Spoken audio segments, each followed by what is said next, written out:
What's up mga bok, kumain muna ako. Malapit na ako dito sa ospital. Inabutan ako ng ulan eh. Kaya sumilong muna ako, sinabi ko na rin yung kain ko para dire-diretso na ako sa loob ng ospital. So ayun mga bok, nakarating na ako dito sa ospital. Nakikipagpalitan na yung bantay dun sa asawa ko.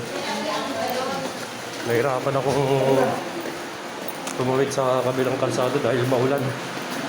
Nag-chat din kasi ako na bibili ng pagkain niya. Kaya nakabili ako. Basang-basa ako. Lakas ng ulan. Nihintay na ng asawa ko ito dahil gutom na siya. Pari nandito na ako mga box sa ward niya. Pinapainom ko muna siya ng gatas para mainitan yung sigmura. Bago kumain. Kailangan niya rin kasi yung gatas bago kumain eh. At ito nga pala yung ulam niya na nabili ko kanina sa labas. Street food siya pero hindi naman bawal sa kanya. Kasi kailangan din naman niya yung mga maalat sa katawan niya. Yun lang mga bok. Salamat.